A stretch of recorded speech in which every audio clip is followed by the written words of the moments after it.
finale, pour moi, une consolation qui n'est pas utile.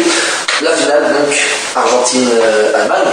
Donc, déjà un match plus accrocheur, moi je trouve. C'était plus fermé, forcément.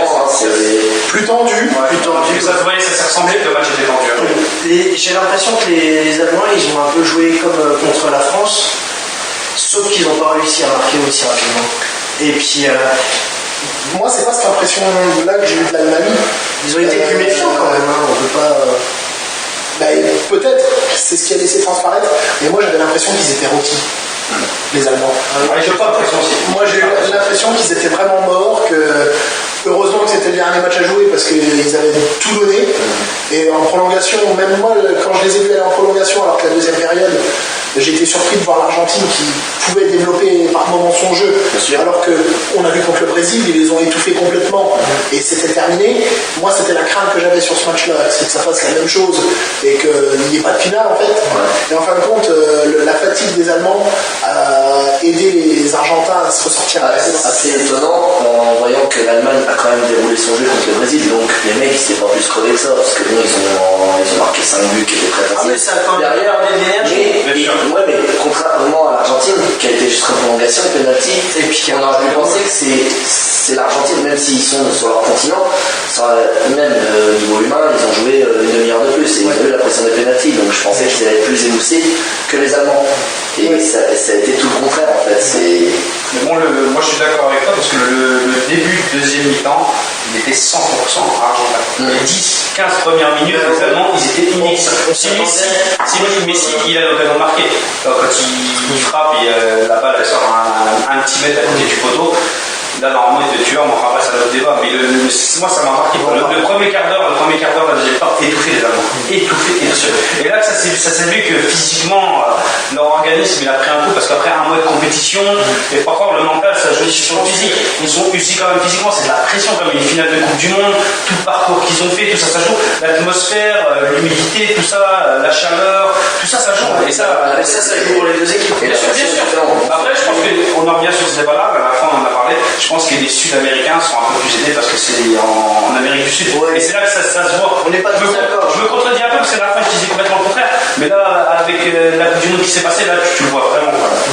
Et je pense aussi que pour l'Argentine, la blessure de Di Maria qui a fait qu'il était absent pour la finale, ça leur a pas fait du bien. Un truc que j'ai pas compris, c'est la sortie de Lavezzi. Je sais pas pourquoi il sort Lavezzi. Moi, c'est pas un changement qui me surprend parce que pour avoir vu plusieurs matchs de l'Argentine, donc Lavezzi titulaire sans que ça soit discutable, mais il faisait une super première mi-temps et au bout de, on va dire, 10 minutes en deuxième période, il disparaissait totalement des radars. Il était carbonisé. Bon, après, c'est Lavezzi dans le style qu'on le connaît à Paris, il donne tout, il regarde pas l'effort. Sauf que il arrive, c'est pareil, il a joué 60 matchs à la saison, plus les matchs de Coupe du Monde, il arrive en finale ou en demi-finale, comme on l'a vu en deuxième période, il était grillé complètement. Voilà, il est arrivé et je trouve que l'entraîneur a fait le bon choix. Après, c'est vrai que ça a tendance à faire débat sur internet, sur les sites comme Football 365 ou d'autres, où il disait, où il balançait une polémique comme quoi Lavezzi était pas blessé ou quoi que ce soit, mais après le sélectionneur il fait ce qu'il veut quoi. Moi je l'ai pas trouvé si carbo et pour moi valait mieux un Lavezzi un peu fatigué qu'un Agüero absent des radars, parce que là j'ai pas vu moi ce gars-là. Ah mais Agüero c'est quand même le garçon que sur une occasion il a faux fait. C'est un tueur. Il n'a pas eu l'occasion. Moi qui est parisien à 100%, j'étais content de voir Agüero rentrer.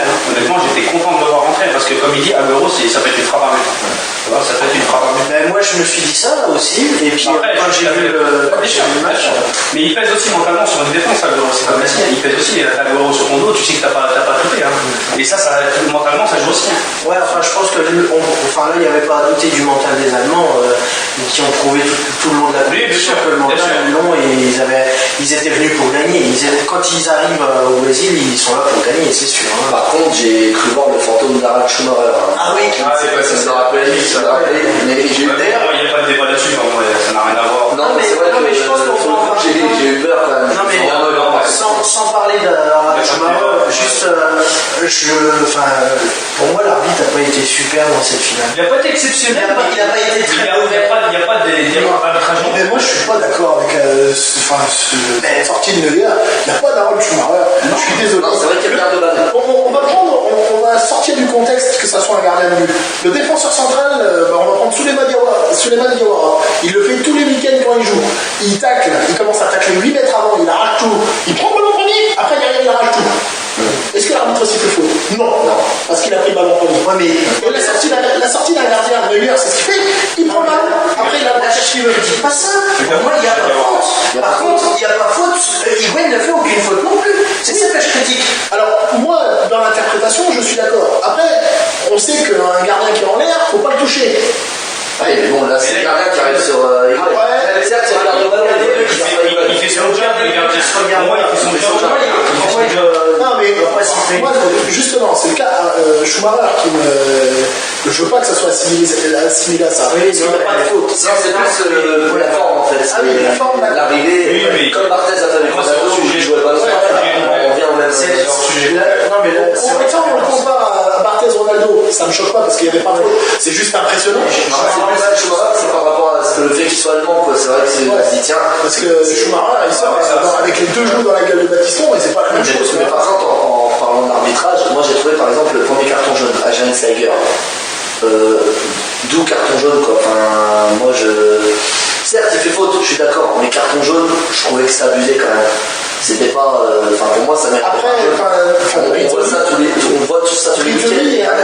Rizzoli est un arbitre qui est connu pour cartonner un petit peu en début de match, pour se donner le match tranquille. En Italie ou en Champions League, il le fait régulièrement. Dans les 20 premières minutes, il va sortir un ou deux cartons. Voilà, marquer le coup tout de suite, histoire de garder le match en main. Bien sûr. Donc, mais quelque part, à un moment, en fin de match, on sentait que la fatigue se ressentait et il y a eu. Oui, mais c'est l'impression que j'ai. C'est pour ça qu'à certains moments, il peut expulser Mascherano, je pense, parce qu'il avait déjà un jaune, il fait une deuxième faute. Mais Mascherano a pris un carton jaune dans le même esprit que Schweinsteiger. Donc, il ne lui a pas mis le rouge, parce que c'est une finale de Coupe du Monde, il n'a pas le droit, si, il a le droit, mais rien pour le spectacle, il ne faut pas qu'il le fasse. Donc, c'est bien d'avoir sorti les cartons, je pense, en début de match, pour avoir cadré le match, parce qu'il n'y a pas eu de grosse faute, il n'y a pas eu d'excellent engagement. Ça a été une belle finale. Et après, derrière, il a usé de psychologie pour pas expulser les mecs. Donc moi, sur ça, je trouve qu'il était plutôt bien joué. Moi, je trouve qu'il était bon. Il n'a pas été exceptionnel, mais il n'a pas tiré. Voilà, il était bon. À la limite, on ne demande pas un arbitre qui soit exceptionnel. Parce qu'un arbitre, faut pas le voir. Un arbitre, je suis d'accord, c'est un arbitre. Mais on a compris ce que je voulais dire. Mais voilà, c'est tout. Moi, c'était juste le fait qu'il siffle faute contre Higuaín. De toute façon, c'est ça, c'est ça. Mais il ne le touche pas. Le gars, il est dans sa course et c'est le gardien qui vient dessus. Il ne le touche pas, lui. Il ne regarde pas le joueur. Non, mais les deux se regardent pas. Après, à vitesse réelle, dans la position de l'arbitre, c'est plus difficile à juger. On va dire qu'à vitesse réelle, c'était difficile à juger. Mais c'est vrai. Non, mais ouais. T'as 2 secondes pour réfléchir, quoi. Mais c'est tout. Maintenant, je pense qu'on a fait le tour. On va féliciter les Allemands. C'est ça que je veux féliciter les Allemands.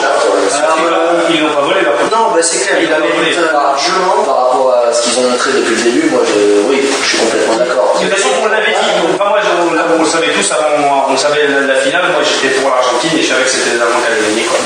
Après, vous l'avez tous dit. Belle Coupe du Monde pour l'Allemagne, mais moi, j'ai été affreusement déçu de cette finale qui, pour moi, n'avait pas une qualité de football extraordinaire. C'est une finale qui m'a déçu. Autant on a vu des beaux matchs, quelques beaux matchs sur cette Coupe du Monde, autant Italie-Angleterre qui était sympa. Pour moi, c'est le Brésil-Colombie qui était sympa. Brésil-Colombie, mais les matchs à Colombie, j'avoue que la Colombie m'a fait rêver. Moi, j'ai bien aimé regarder ces matchs, c'est vraiment mais bon, on n'a pas eu. La France aussi, ils nous ont fait vibrer là. Oui, la France, évidemment. Ils nous ont fait vibrer, et puis on y a même cru un moment. Et puis rendre hommage à Paul Pogba, quand même, qui a été élu meilleur jeune. En parlant de ça, meilleur jeune. Juste un truc. Pourquoi Messi meilleur joueur du tournoi? Ça, c'est un fait. On a vu ce trophée, c'est un fait. Moi, on en a parlé tous les deux juste avant. Enfin, tous les trois juste avant. Et ça va dans la suite de la FIFA, la blague de la FIFA. La FIFA qui donne le ballon d'or à la Coupe du Monde à Lionel Messi alors qu'il a été transparent sur 5 matchs en gros. Il était mort en phase de foot. Il qualifie l'Argentine, c'est tout. Voilà. Il fait que ça. Après, il a disparu derrière, on peut le dire encore une fois. Ça va avec la FIFA, leur classement des nations qui est une blague totale. On l'a encore bien vu pendant l'exemple de la Suisse, qui est 5e ou 6e nation, alors que la France était 18 ou 19e, la blague. Et puis la décision d'interdire le Barça de présenter officiellement Suarez. Alors à un moment donné, pour cette suspension, il va falloir qu'il cadre. Et puis voilà. En même temps, ils sont dans leur logique, la FIFA. Quand tu vois, je prends tout ce que tu as dit. Ils sont dans leur connerie jusqu'au bout. On s'est mis super catholique, la FIFA. En même temps, la FIFA, ils se mettent tout le monde à dos. Ils se mettent toutes ces planètes là. Comme ça. Jean-Pierre Platini. Pour le meilleur joueur, que ça soit d'ailleurs. Après, c'est mon avis. Meilleur joueur et meilleur gardien. Bien sûr. Après, c'est mon avis. Moi, je pense que Thomas Müller. Voilà. Thomas Müller, j'avais dit aussi. Thomas Müller. Mais voilà, ça aurait été magnifique. Philippe Lam, moi je pensais aussi. Ouais, Philippe Lam. Ouais, parce que c'est le capitaine. Mais c'est tout. C'est le capitaine, mais il a bien fait le tour. Bien sûr. On a fait le tour. Voilà. Alors, encore félicitations aux Allemands, aux Argentins d'arriver en finale. Et puis, on se donne rendez-vous maintenant pour la Ligue 1. Pour la Ligue 1. Et puis, peut-être qu'il y aura d'autres petites vidéos entre temps. On ne sait pas. En tout cas, si vous nous avez des melons à nous proposer, on les accepte. N'hésitez pas à venir lancer des débats et nous on répondra à toutes les questions. Et dans une semaine, je referai une deuxième vidéo de Football Gamers. J'ai trouvé 3 jeux que je vais pouvoir massacrer. Le prochain rendez-vous déjà est donné, c'est Football Gamers avec Teddy. Merci de nous avoir suivis pour ces débriefs de la Coupe du Monde. On va se quitter là-dessus. C'est un réel plaisir. Ouais, c'est un réel plaisir. C'est un réel plaisir. Passez une bonne fin de vacances. Ciao. Ciao. Salut.